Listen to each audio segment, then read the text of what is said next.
terus kita tidak cinta kepada kedua orang tua suami kita, itu sama saja kita tidak mencintai suami kita.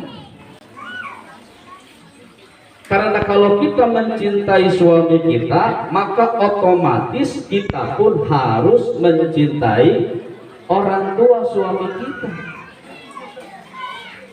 Karena kalau kita mencintai suami kita, kita mengabdi kepada suami kita, tetapi kita tidak hormat, tidak mengabdi kepada orang tua suami kita, naon ngaranna teh mitoha, maka itu akan memberikan rasa sakit hati bukan hanya terhadap mitoha kita, tetapi sekaligus terhadap suami kita. Jadi ka suami kudunya kami toha oge kudunya ka suami cinta mitoha oge cinta. Sebab banyak sekarang terjadi di akhir zaman. Ari ka suami namah betul dicintai, nepikeun ka diusapan, nepikeun ka diparende dan lain sebagainya, diberikan pengabdian yang luar biasa, tapi tatkala ia berkunjung ke rumah orang tua suaminya, rasa cinta itu tidak sekali ditunjukkan kepada kedua orang tua, dan itu yang membuat sakit hati seorang suami. Makanya seueur anu terjadi Bu ya, tidak harmonis hubungan antara mertua dan menantu. Mertua teh kalah parasia jeung menantu. Kenapa? Karena tidak ada hubungan yang baik antara mertua dan menantu. Begitupun sebaliknya seorang suami punya istri, mencintai istrinya, bohong rasa cinta terhadap suaminya kalau suaminya tidak mencintai orang tua istrinya. Itulah yang terjadi. Jadi Allah Subhanahu wa ta'ala memerintahkan kepada kita, jangan hanya bersyukur kepadaku, kata Allah, bersyukur juga kepada orang-orang yang menjadi perantara, yang menjadi penyebab engkau bisa mendapatkan nikmat dariku, kata Allah. Sehingga belum termasuk bersyukur kepadaku kalau tidak bersyukur kepada manusia yang menjadi perantara datangnya nikmat terhadap kita. Ini yang penting. Ini yang kadang-kadang dilupakan oleh manusia akhir zaman. Kebaikannya diambil, tetapi tidak ada rasa terima kasih sedikit pun kepada orang-orang yang memberikan kebaikan atau memberikan perantara datangnya nikmat terhadap kita. Jadi syukur itu bukan hanya kepada Allah, tapi juga kepada manusia. Nah, bagaimana mengungkapkan rasa syukur kita kepada manusia? Nah, ini yang paling penting.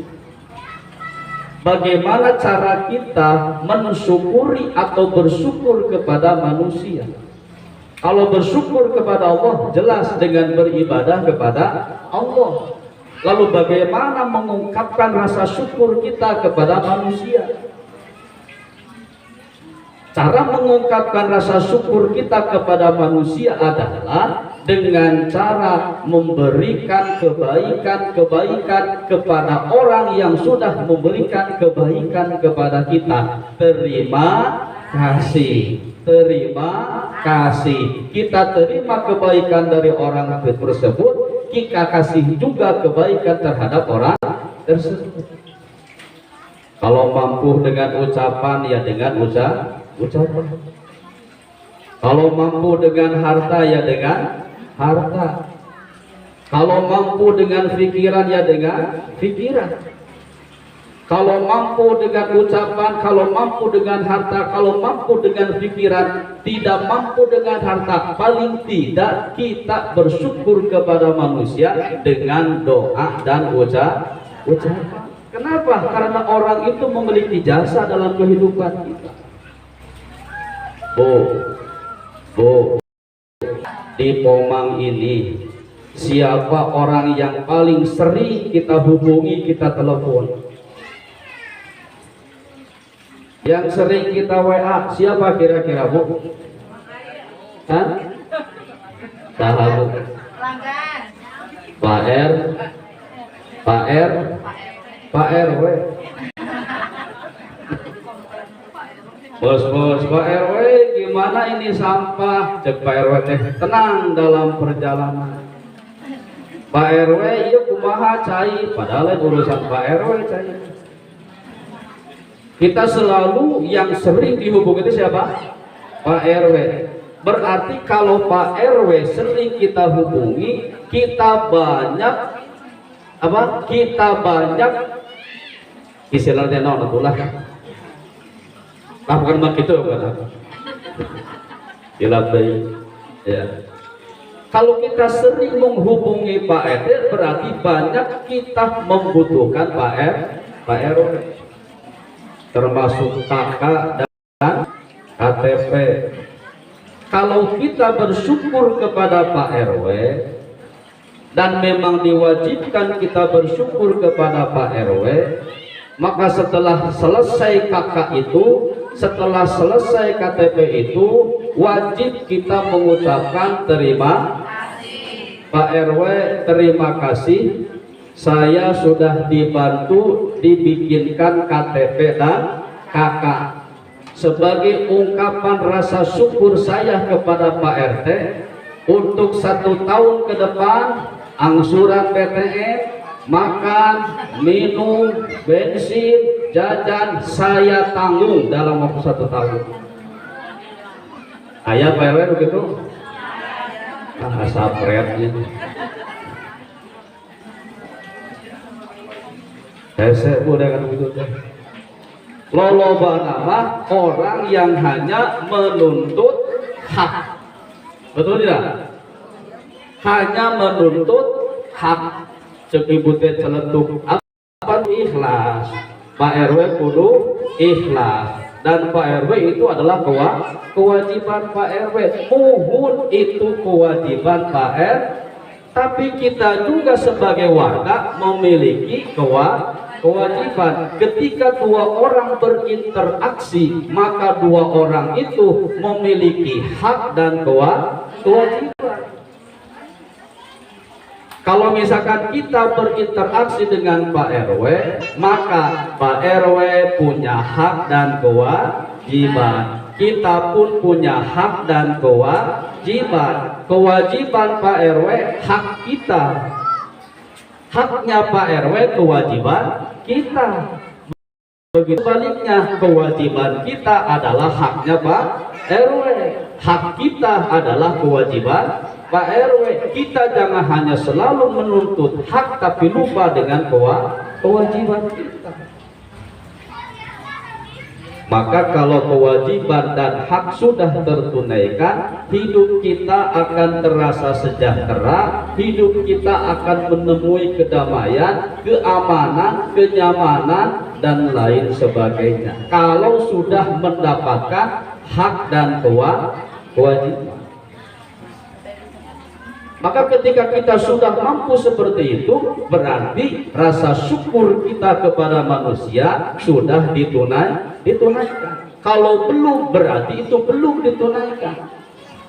Kalau kita belum bisa menunaikan hak dan kewajiban kepada sesama manusia, berarti kita belum bisa bersyukur kepada manusia. Kalau belum bisa bersyukur kepada manusia, berarti belum bisa bersyukur kepada Allah Subhanahu wa Ta'ala. Termasuk calon pengantin ini, ya, ya, di antara manusia yang paling berjasa di muka bumi ini tiada lain adalah Bapak Ibu. Kalaupun ada orang lain yang memiliki perantara atau memiliki bantuan-bantuan terhadap kehidupan kita, maka tidak bisa mengalahkan kebaikan orang tua kita.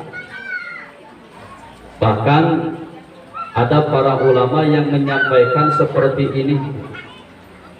Saking banyaknya kebaikan-kebaikan yang diberikan kepada orang tua kita, kalaupun kita mau membalasnya, bahkan membalas dengan tetesan darah kita sampai kita mengeluarkan darah, maka darah itu tidak akan cukup untuk membalas kebaikan kedua orang tua. Maka saat ini bersyukurlah kepada orang tua kita yang sudah menjadikan kita seperti ini dan yang sudah membuat kita sukses seperti ini, dan bahkan orang tua juga yang akan menikahkan kita pada hari Ahad nanti. Dengan cara apa kita bersyukur kepada orang tua? Berbaktilah kepada orang tua.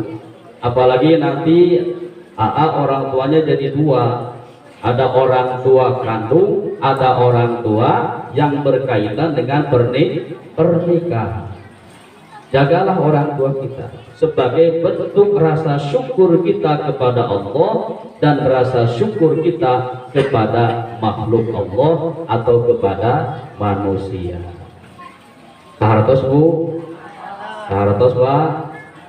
Hartos tentunya inti ramah seperti itu. Jangan hanya bersyukur kepada Allah, tetapi bersyukurlah kepada manusia yang menjadi perantara datangnya nikmat ke dalam kehidupan kita. Sekali lagi kita doakan mudah-mudahan acara pernikahan yang akan dilangsungkan nanti hari Ahad diberikan kelancaran dan kesuksesan oleh Allah Subhanahu wa Ta'ala. Itu saja yang disampaikan. Terima kasih dan mohon maaf. Wassalamualaikum warahmatullahi wabarakatuh.